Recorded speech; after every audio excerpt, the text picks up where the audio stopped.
Chapter 30. And Hezekiah sent to all Israel and Judah, and wrote letters also to Ephraim and Manasseh, that they should come to the house of the Lord at Jerusalem, to keep the Passover unto the Lord the God of Israel. For the king had taken counsel, and his princes and all the congregation in Jerusalem, to keep the Passover in the 2nd month.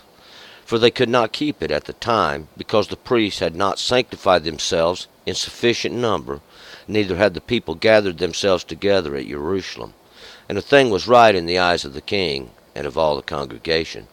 So they established a decree to make a proclamation throughout all Israel, from Beersheba even to Dan, that they should come to keep the Passover unto the Lord, the God of Israel, at Jerusalem. For they had not kept it in great numbers, according as it is written. So the post went with the letters from the king and his princes throughout all Israel and Judah, and according to the commandment of the king, saying, You children of Israel, turn back unto the Lord, the God of Abraham, Isaac, and Israel, that he may return to the remnant that are escaped of you out of the hand of the kings of Assyria, and be not like your fathers, and like your brethren, who acted treacherously against the Lord, the God of their fathers, so that he delivered them to be an astonishment, as you see. Now be not stiff-necked, as your fathers were, but yield yourselves unto the Lord, and enter into his sanctuary, which he hath sanctified forever, and serve the Lord your God, that his fierce anger may turn away from you. For if you turn back unto the Lord, your brethren and your children shall find compassion before them that led them a captive, and shall come back into this land.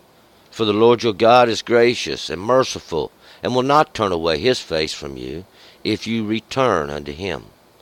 So the post passed from city to city, through the country of Ephraim and Manasseh, even to Zebulun. But they laughed them to scorn, and mocked them. Nevertheless, divers of Asher and Manasseh and Zebulun humbled themselves and came to Jerusalem. Also in Judah was the hand of God to give them one heart, to do the commandment of the king and of the princes by the word of the Lord.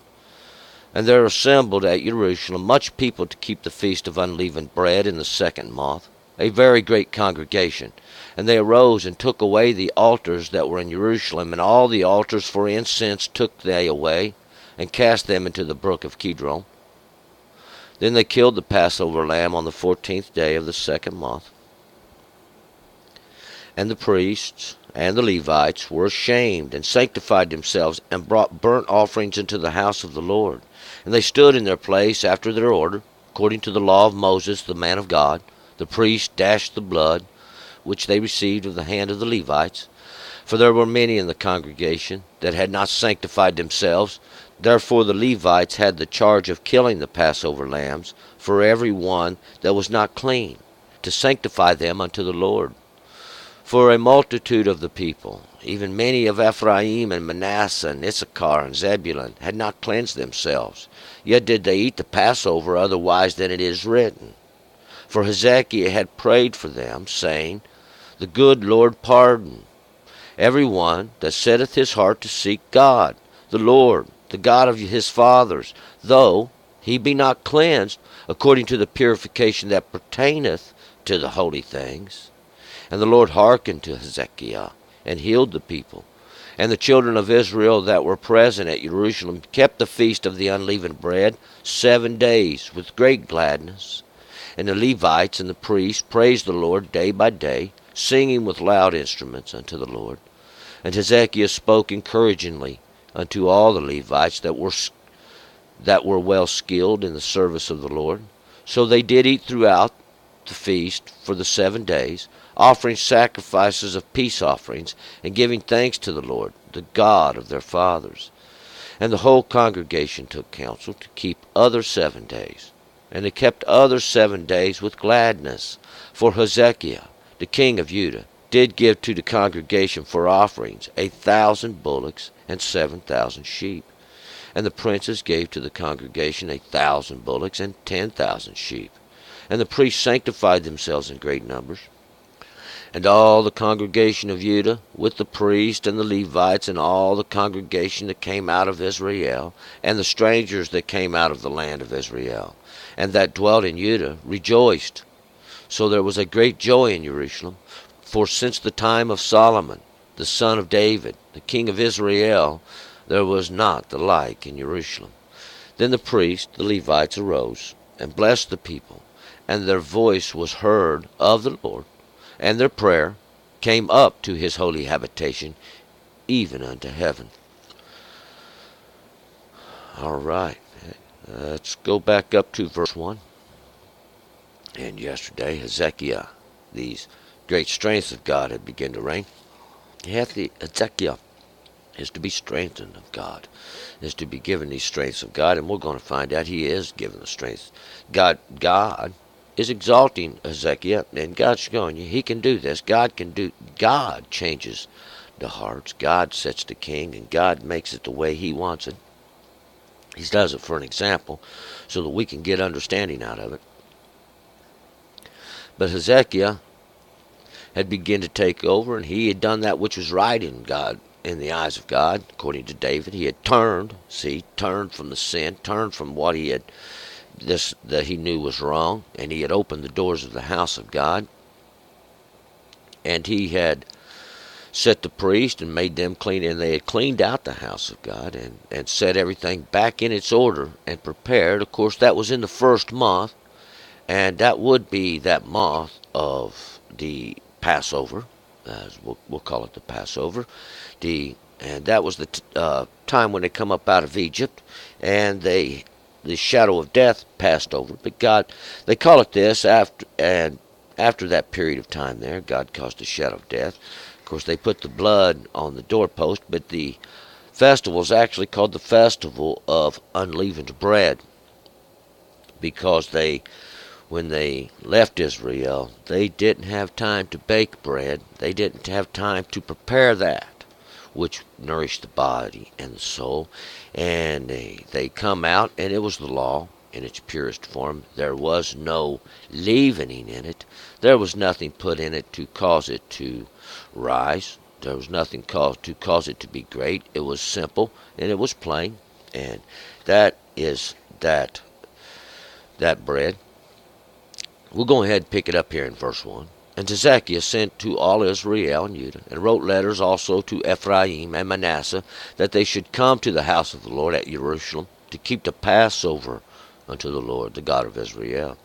And Hezekiah, he's going to send out messengers, as we'll find.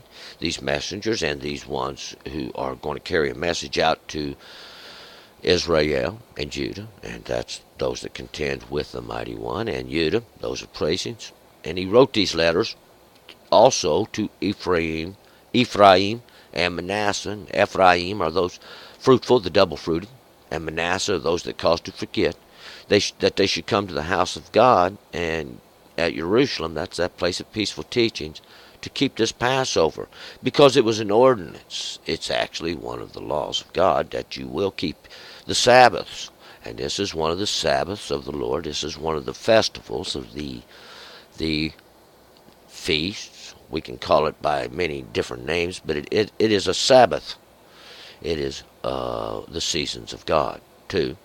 For the king had taken counsel, and his princes, and all the congregation in Jerusalem, to keep the Passover in the second month.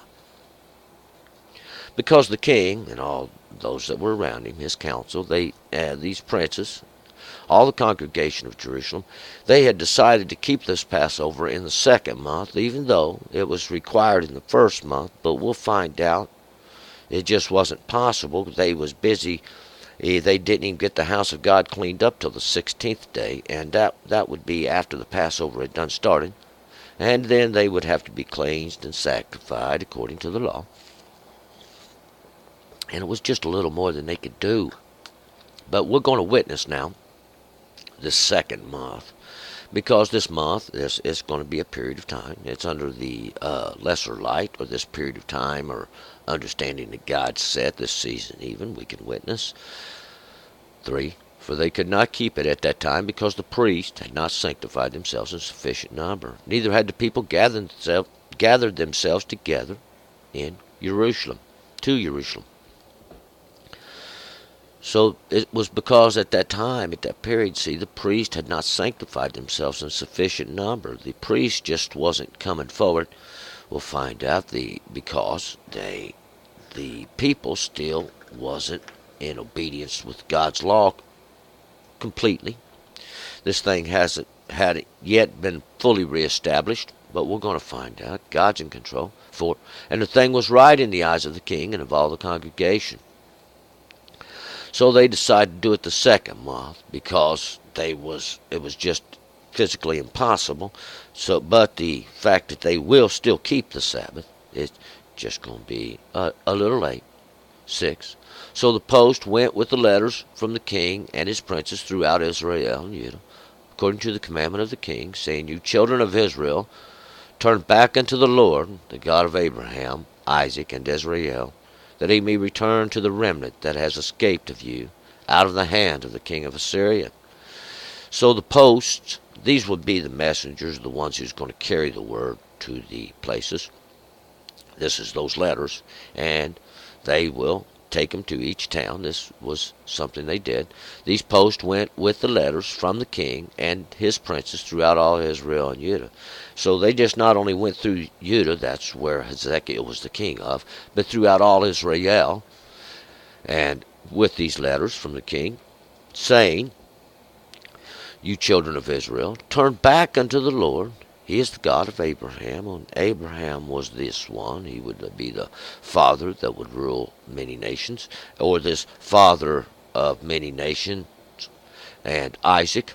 Isaac is the one that laughs. And we remember he was called that because his mother laughed. And Israel, those that contend with the mighty one, that would be the son of Isaac. Esau and Jacob, and Jacob's name was changed to Israel, that he may return to the remnant that has escaped out of the hand of the kings of Assyria. These ones that have escaped out of the hand of the king of Assyria, or this work even that this Molech of the Asher had done, and Assyria is that Asher, that step up, progress, what this thing that they've made. I call it the alternative altar. We'll find out. See, God is going to bring them back out of the hand of the king of Assyria, because he had done come in and they had conquered the land and taken many captive from Israel because of their sin against the Lord. 7. And be not you like your fathers and like your brethren, who acted treacherously against the Lord, the God of their fathers, so that he delivered them to be an astonishment, as you see. Be not like your fathers, those that were before you, those that where you came from, like your brethren, those of the same understanding you have. They've acted treacherously against the Lord. They violated the law, saying they've went against God, the God of their fathers, and he has delivered them to be an astonishment, as you see. See, and that's those. We can witness it. It's in the earth. See, God did that. That's the work of God. It's a punishment. It's a judgment. And it's coming on society. And it's coming on. It's not limited to any one nation. See, we will find it throughout. 8. Now be you not stiff-necked, as your fathers were, but yield yourselves unto the Lord, and enter into his sanctuary, which he hath sanctified forever, and serve the Lord your God, that his fierce anger may turn away from you. Don't be stiff-necked. Don't be hard-headed. Don't continue in these ways that are wrong before the Lord, as your fathers have, as your fathers were. See, yield yourselves unto the Lord. Yield yourselves unto God and his understanding. The law he gave you from the beginning for your understanding. See, for your knowledge, your wisdom. It will keep you. It is your covenant. And enter into his sanctuary. That's the place that he has sanctified. That is that covenant, see, which he has sanctified forever. He's set it there forever. And serve the Lord your God. Why? That his fierce anger may turn away from you. See, and we're going to find out. See, God's judgment is simple. When you violate the law, it's going to be an automatic thing. 9. For if you turn back unto the Lord, your brethren and your children shall find compassion before them that led them captive, and shall come back into this land. For the Lord your God is gracious and merciful, and will not turn away his face from you if you turn unto him. And if you will turn back unto the Lord, turn back, see, turn and return, your brethren and your children shall find compassion before them that led them captive. These that are before all the earth and do take captives, these are in understanding as well. This understanding, this captivity of men, this ignorance, I will refer to it as. If you will turn back to God, He give you the law for your own knowledge. You don't have to go get knowledge from anybody else. You don't have to go get understanding. See, it was something God gave everybody. It's common sense. It's called the law of God. God is gracious. If you will turn back to God, God will not turn his face away from you. God makes these things plain and simple. It's the law of God, and it's the judgment of God in the earth. It's God. It's the work of God, see. It's something he does. 10. So the post passed from city to city through the country of Ephraim and Manasseh, even unto Zebulun. But they laughed them to scorn and mocked them. So these posts, these messengers that went forth from Hezekiah, the strength of God, they went throughout all the cities, these placed with their guards, through the country of Ephraim, that's those of the double-fruited, Manasseh, those that forget, those that cause to forget, even unto Zebulun, that's those that live honorably, the honorable. But they laughed him to scorn and mocked him. They just made fun of him like he was a nobody. 11. Nevertheless, divers of Asher and Manasseh and Zebulun humbled themselves and came to Jerusalem. But nevertheless, we'll find out that divers or various others of Asher, other people in Asher and Manasseh and Zebulun, these Ashers that progress, it's that step up. Remember that step forward, and Manasseh, those that cause to forget, of Zebulun, the honorable. They humble themselves, and they come to that place of peaceful teachings. 12. Also in Judah was the hand of God to give them one heart, to do the commandment of the king and of the princes by the word of the Lord.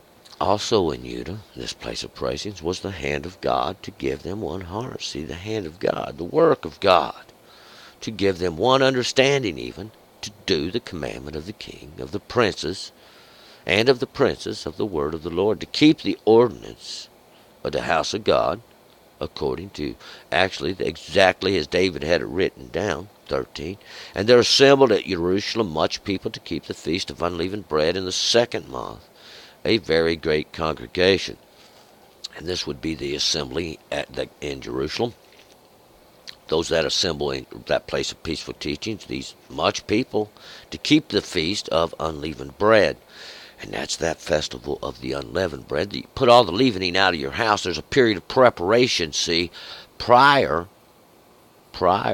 to the celebration, or you have to cleanse yourself. You have to be clean on the day it begins, clean of leavening, and that's the understanding here. This leavening, and this leavening. As these anything that's added to, we find out the way they stretch and they bend, and according to the understanding of God, it's the law, and we take the law at its value, at what it's worth, because see, we don't want to add much to it, because this becomes leavening, and that leavening is that which we want to try to avoid during this period of the Passover. We'll find out, because that is that shadow of death, that there's these teachings of men of Passover. 14. And they arose and took away the altars that were in Jerusalem, and all the altars for incense took they away, and cast them into the brook of Kidron. And they arose and they took away the altars that were in Jerusalem, these many altars. See, because God said you can't do that. And that's those places where they slay. They build them on every corner. And the place in that city of peaceful teachings, and all the altars that for incense took they away. These altars, that's where they burned these incense and offered up these prayers, even these that go up in their understandings. And they cast them into the brook of Kidron. And that's that gorge, that crack, that valley that of Kidron, that place of darkness. And 15, when they killed the Passover lamb in the 14th day of the second month, the priest and the Levites were ashamed and sanctified themselves and brought burnt offerings into the house of the Lord. Then they killed the Passover lamb on the 14th day. And this would be a similitude, the reason they would kill this Passover lamb, because see, this is what they did before they come up out of Egypt. And this is how they prepared their meal. Then there should be nothing left on the 14th day of the second month. The 14th day would be in accordance with the law of the first month, but they're going to do it on the second month. They didn't have time. This 14th day, 10 and 4, because that's the law, the work of God, even a portion of it in this day. That's that little understanding, see, that makes up a little portion of the year of the second month. And we can witness that month. That's that period of lesser light. See, that's that period of even the season now God's making an example of, where the priest and these Levites were ashamed. And these are those that stand before God, and these that join. And they sanctify themselves, see, and they bring their burnt offerings into the house of the Lord. And these burnt offerings, these are all the things that pass through the fire. They make the atonement, see, and that's what they represent, these things that have had to pass through the judgments of God. 16, and they stood in their place after their order, according to the law of Moses, the man of God. The priest dashed the blood which they received at the hand of the Levites. And they stood in their place, according to after their order, where they were supposed to stand, according to the law of Moses, the man of God. And this is according to their position, where they were supposed to be. According to the man of God, Moses, Moshiach, this one who was drawn out, he and the priest dashed the blood which they received in the hand of Levites. And these priests, these ones that stand before the Lord, dashed the blood which they received at the hand of the Levites, at the works of even those that joined, because, see, it was their portion to bring it and present it to the priest, who would set the blood before the Lord and dash it upon his altar. And what this is because God is the salvation. It is God who causes life. It is God who gives life. See, he created all life, and he gives life. And it is those that have sinned. This is because they have disobeyed the law of God and gone astray. And this is to make atonement, see, for those that have done this. Why? Because sin's in the land. It doesn't get taught. See, and that's the beginning. When you got to teach the next generation the law of God so it can continue. And when they don't, we'll find out there's punishment in the earth. There's punishment. 17. For there were many in the congregation that had not sanctified themselves. Therefore the Levites had the charge of killing the Passover lambs for every one that was not clean, to sanctify them unto the Lord. Because there was many in the congregation, see, that hadn't sanctified themselves according to the law. See, according to the law of God, you have to sanctify yourself. And this is to prepare yourself, cleanse yourself, make yourself ready according to the law. And we'll find out there was many things you had to do at this period. And we'll find that here, that the Levites had the charge of killing these Passover lambs. These are those that's going to make atonement for the ones who were not clean, to sanctify them, to make them clean before the Lord, presentable. See, and because everything's got to be explained. There's a lot of understanding and knowledge that has to be explained. 18. For a multitude of the people, even many of Ephraim and Manasseh, Issachar and Zebulun, had not cleansed themselves, yet did they eat the Passover otherwise than it is written. For Hezekiah had prayed for them, saying, the good Lord pardon. For the multitude of the people, even many of them from Ephraim and Manasseh and Issachar and Zebulun, had not cleansed themselves.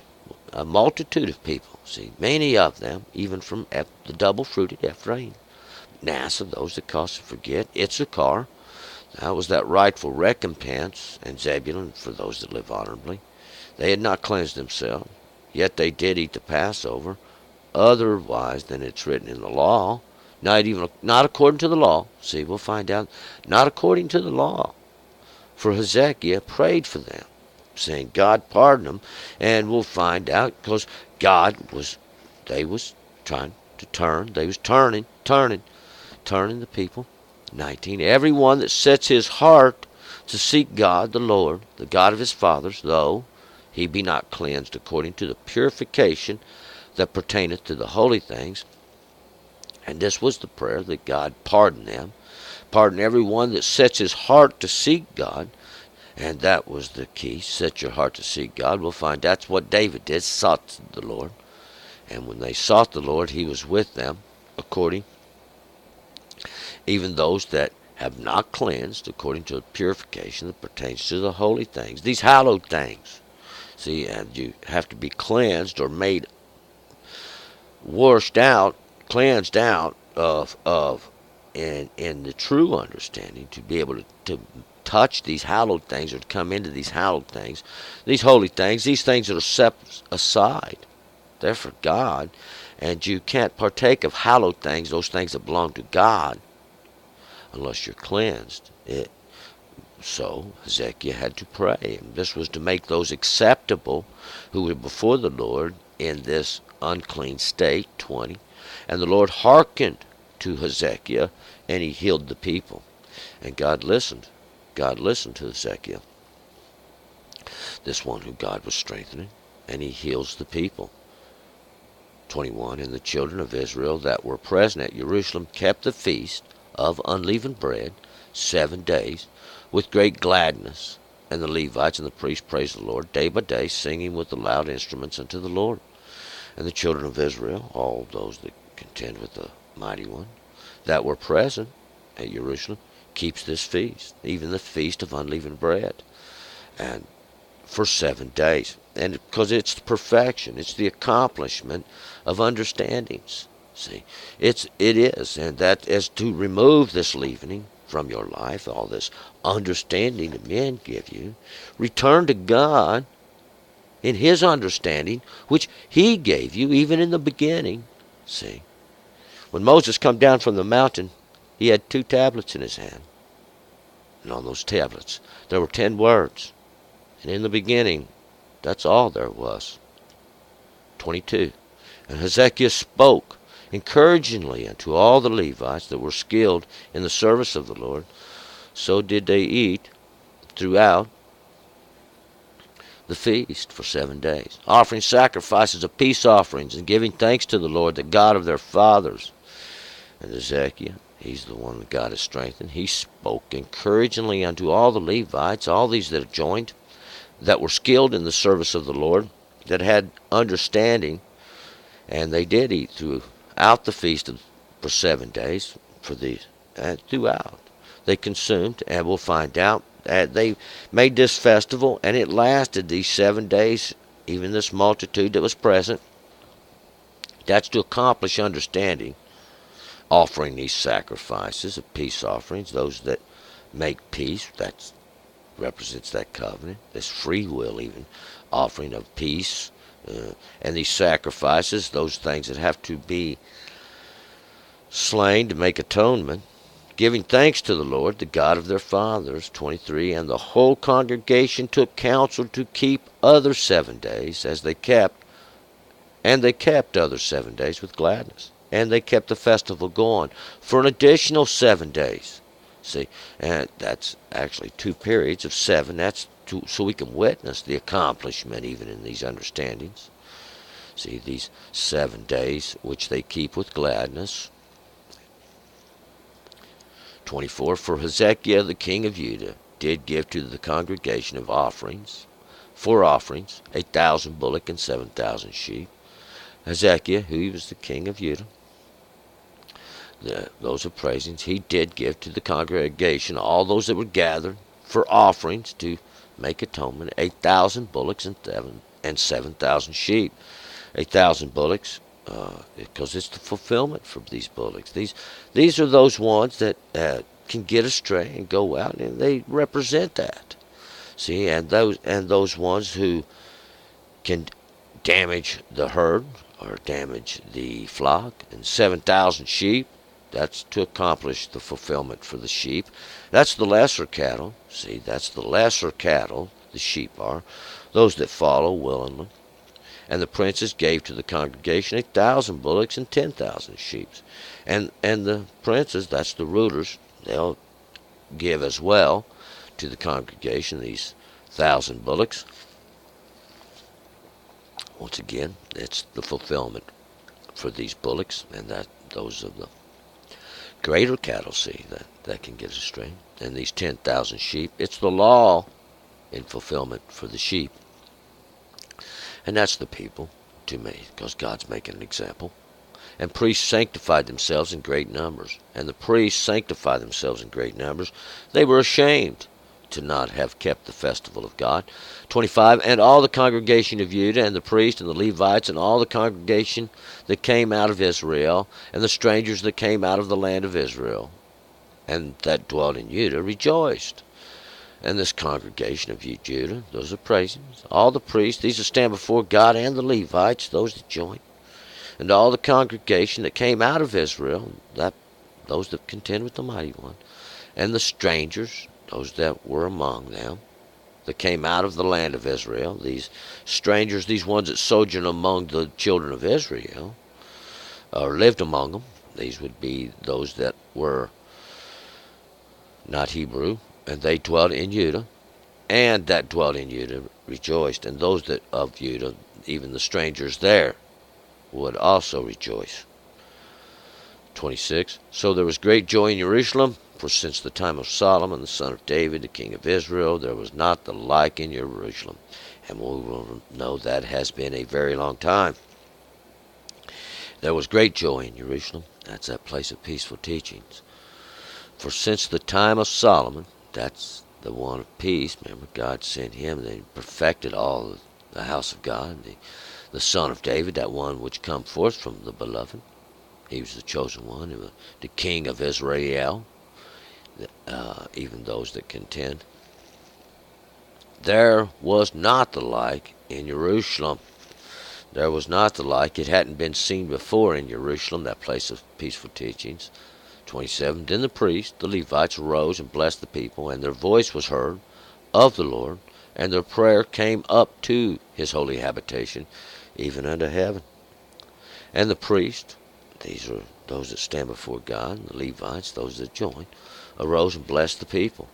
They blessed the people because it was a great celebration, and we'll find out God did it quickly. It was done quickly. In just a short period of time, God has blessed greatly, see, and showing he works over generations. He can work in a period of years, and now just in a few days, God has raised them up, and we'll find, made them great. And their voice is heard of the Lord. Their prayer came up to his holy habitation. That's that hallowed place where God lives. See, that's God's habitation. And that is where they keep the law. That is the understanding of it. See, that's where God dwells, in the place of righteousness, in the place of judgment even. That's where the law is, even unto heaven. And that is your understanding. Even the law should be your understanding, because God does dwell there. All right, we're going to move forward to chapter 31, turn and return.